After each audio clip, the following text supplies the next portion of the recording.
naman dapat ikatakot eh. Madilim lang. Pero kuya, sabi ni Vivi, may halimaw daw dito. Wala, baka kwento-kwento lang yun. At isa pa, kahit may halimaw naman dito, tapos madilim, okay lang sa akin yun. Diba at least magkasama tayo? Yan. Tahan na. Ka na umiyak. Ka na umiyak. Alam mo, hanggat nandito ako, si Kuya, wala ka dapat ikatakot. Kuya, gumagapang. Kuya!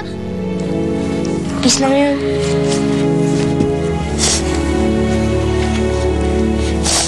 Kuya, natakot ako. Dapat matakot para nandito naman ako eh. Hindi kita iiwan. Hindi tulad ng ginawa ni ate. Nandito lang ako.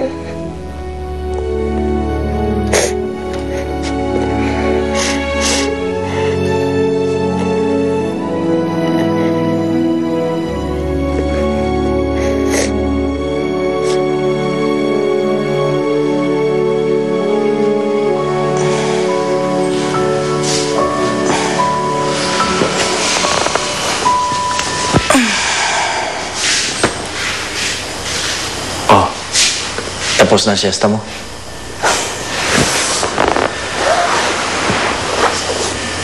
Nanaginip na naman ako. Napanaginipan ko na naman yung bata sa ospital. Tinatawag pa niya akong nanay. Masyado kaya ata na-apektuhan sa mga batang yun. Hindi ko nga alam eh. Hindi ko talaga maiwasang hindi maisip yung bata. Ano na kaya ang lagay niya? Sana magaling na siya. Tumawag ako sa ospital para malaman ang sitwasyon ng batang yan. Sabi nila, wala na daw doon. Umalis daw. Kaya sigurado ako, maayos na yung batang yan. Sana nga. Huwag mo na masyadong pag-iisipin yung batang yan. Hindi mo siya kaano-ano.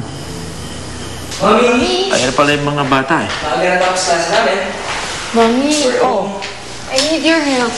Bakit? Tutulong naman ako dun sa homework ko. Hindi ko kasi maintindihan yung mathematics eh. Naku, Math! Tutulungan kita dyan. Mamaya akong bahala sa'yo. Hindi na ako sa math. Si Mami na. Ako na lang. Ikaw, nagluto ako ng lasagna para sa'yo dahil paborito mo ang lasagna. Ay, yan, nandyan. Pero, ang gawin muna natin, magmerienda tayo, and then I'll help you with your homework. Okay? Let's go! Mami, gutom na. Dali! Naku, ikaw muna. Narinig mo lang ang lasagna. Halika na. Dali! Kaya ang taba-taba mo eh.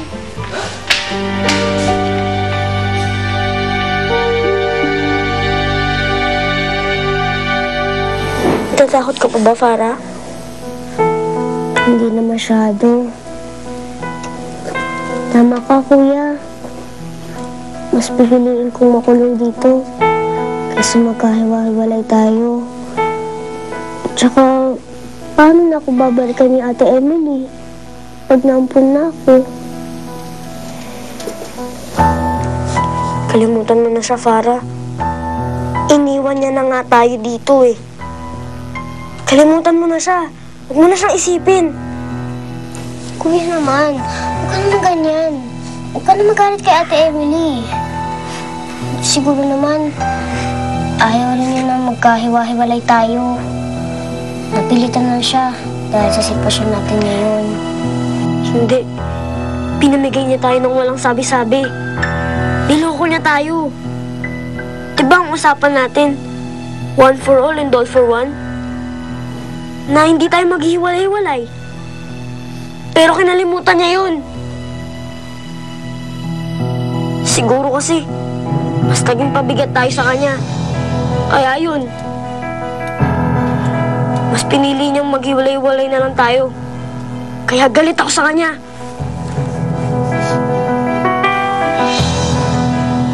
Basta ako, namimiss ko na siya. Tsaka, di ba sabi niya, babalikan niya tayo, kukunin niya tayo. Kaya antayin ko siya. Ako hindi na ako mag-aantay. Kasi ang alam ko lang ngayon, kailangan na nating makatakas dito. Kailangan na nating makaalis bago pa tayo maampon. Kaya, Farah, maganda ka. Dahil tatakas tayo dito. Ano tayo ng daan?